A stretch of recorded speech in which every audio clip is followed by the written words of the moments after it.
Hey everyone, Brian from Human Japanese and Satori Reader here. Have you ever encountered a Japanese word that was written half in katakana and half in hiragana? That's actually more common than you might think, and it's what we're going to look at in this video.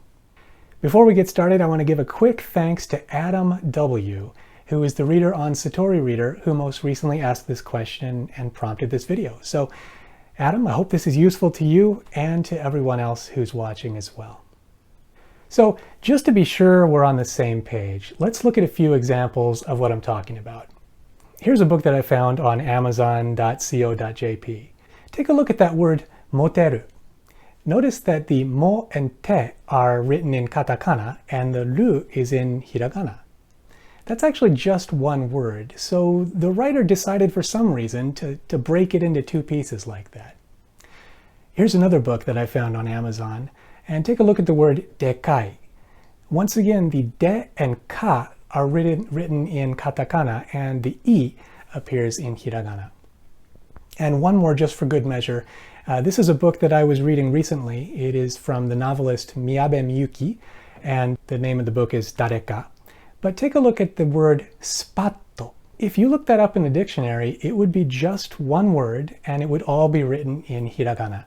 So once again, for some reason, the author has decided to write part of the word in katakana and part in hiragana. So what's going on here? Well, to answer that question, let's start by looking at some of the reasons that a person might want to write a Japanese word, a pure Japanese word, not a loan word, like computer or table, but just a regular Japanese word in katakana. Sometimes authors will choose to write the word in katakana to just bring additional attention to the word, make it stand out a little bit more, add a little extra emphasis to it. Sometimes they want to do this because the word is spoken in a different sort of way. Like let's say you had a Martian or a robot appearing in a dialogue. Well, that robot might say konnichiwa, and that might appear in katakana. Following along with this sort of logic, sometimes a word is being used in a way that is different or special. Maybe not really according to the normal way that it's used or the dictionary, the classic dictionary definition. Maybe it's more of a slang term or a colloquial use of that word. That's a very common reason to want to write a word in katakana. And actually, that's exactly what's happening in that first word that we looked at, moteru. Now, this actually comes from the simple word motsu, to hold. And it's the potential form of that, moteru, which means to be able to hold or be able to have. But what that means in colloquial terms is to be really popular with the girls or the guys, as the case may be. So if you see your friend Suzuki-kun surrounded by a gaggle of giggling girls, you could say, Suzuki-kun wa hontou ni moteru ne. Suzuki is really popular with the girls. So you can see this is kind of a slang colloquial term. And so it's a prime candidate to write in katakana. But there's a little bit of a problem. If we write the entire word, moteru, all in katakana, it looks static. It looks like a single sort of unit that doesn't change. And verbs are not like that. Verbs are special. They can conjugate to other forms. So just as you can say moteru for our lucky Suzuki-kun, maybe someone who is less lucky, you would have to say of them motenai. He is not popular with the ladies. And so as a way of saying, hey, we are using this word in a special way, and that's why we want to write it in katakana, it actually is just an ordinary verb, and that last part can conjugate. And so there's a strong feeling that that last portion should be written in hiragana, just to sort of acknowledge that it's a regular conjugating verb. Does that make sense? So exactly the same thing is happening with the word dekai, which we saw earlier. Dekai is just a colloquial word that means big. But usually it doesn't merely mean big. It can mean huge, gigantic. And it's the kind of word that young people use all the time. But certainly it's not the kind of word that you would put in a business email or any kind of formal writing. It has a very colloquial feel to it. And so to capture that feeling, it's very often written in katakana. But once again, this is just an ordinary conjugating adjective, and it can go to the normal, the past tense in the normal way, dekakatta. The negative would be dekakunai. And so as a nod to that fact, the last character is written in hiragana.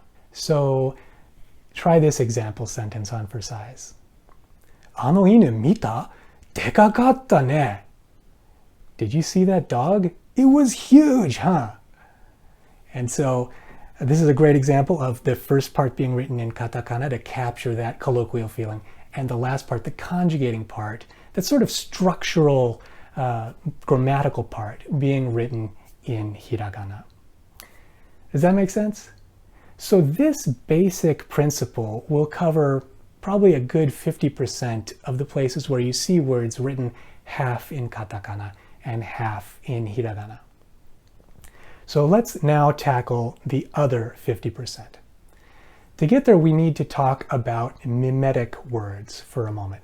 And that word can mean different things to different people. When I use the term mimetic words, I'm talking about gitaigo, giongo, giseigo, all of the words that capture the way something literally sounds or the way something is in the world. And these are words that I know you're very familiar with, but just to give you a few examples, these are words like yukkuri, pittari, kirakira, noro-noro, perori, furari, hatto, zotto.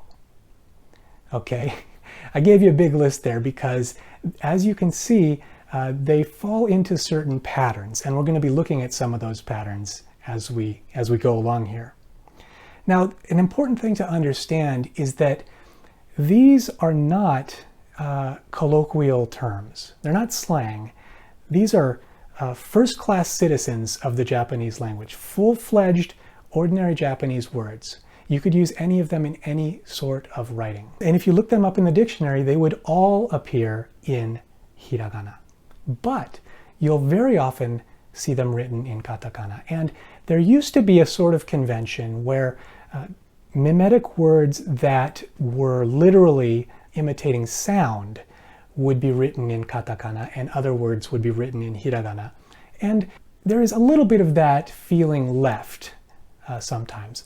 But it's also true that writers have a great deal of freedom to choose whichever representation they like. And a writer might just like the way that kirakira looks in katakana more, without necessarily meaning that they're trying to attract special attention to it or anything like that. So when you see a mimetic word written in katakana, there's no need to necessarily look too deeply into that. Sometimes it could indicate that the writer is trying to attract your attention, but you can just take it as an optional thing that a writer can do for any mimetic word. So that gets us part of the way to our answer. That tells us why these fully Japanese words might appear in katakana.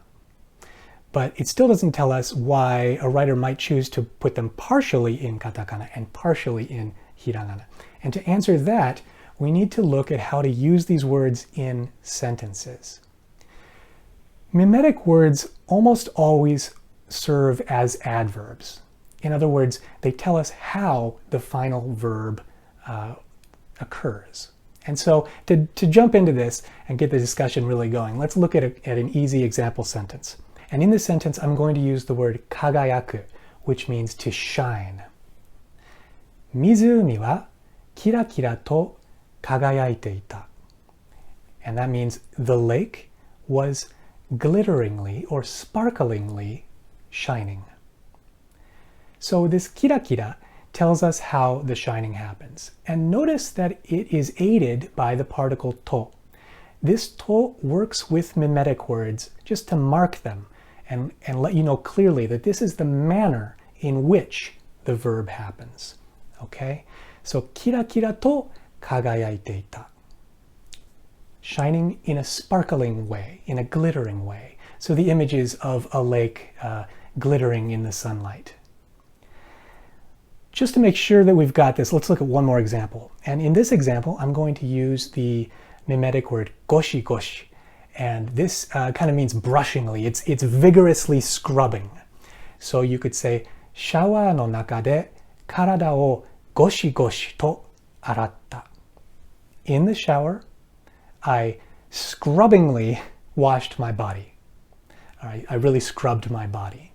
So you see that, again, the goshi goshi is an adverb. It's marked by to, the helper to, to just make clear, hey, this is how the verb happened, and the verb is arau. Okay, so making sense so far? You might have noticed that this to can sometimes be omitted, and it turns out there is a very clear principle about when that is possible. It relates to the shape of the mimetic word. You may have noticed that these mimetic words tend to fall into a couple categories. One big category is the ABAB category. So those would be words like kira kira, noro noro, pera pera, hira hira. Right? There's a million words like that, and I know that you know a million too. When a mimetic word falls into that category, the to is optional. So in that last sentence about the shining lake, or the scrubbing the body scrubbily, you could take the to out and it would be just fine grammatically. Now, an author might still choose to use the to because it sounds slightly more deliberate sometimes. Maybe they just like the rhythm of it with the to in there, but grammatically it's okay to take it out. And the other time that that to can be omitted is when the mimetic word follows the pattern A, small tsu, B, ri. So these are words like yukkuri, pittari, hakkiri, kukkiri. You see that pattern there? Any mimetic word that falls into that pattern can also have the to omitted. So if you can say, kanojo wa yukkuri to hanashita, she spoke slowly. You can also say, kanojo wa yukkuri hanashita. They're both totally legal. But for just about any other mimetic word, the to is actually required. Now, there are a few exceptions. Dandan and dondon come to mind. The to is optional for them, even though they don't follow those patterns. But as a general overarching principle, you can think that any mimetic word that doesn't adhere to those two patterns we talked about requires the to if you're using it as an adjective. So let's see an example of that.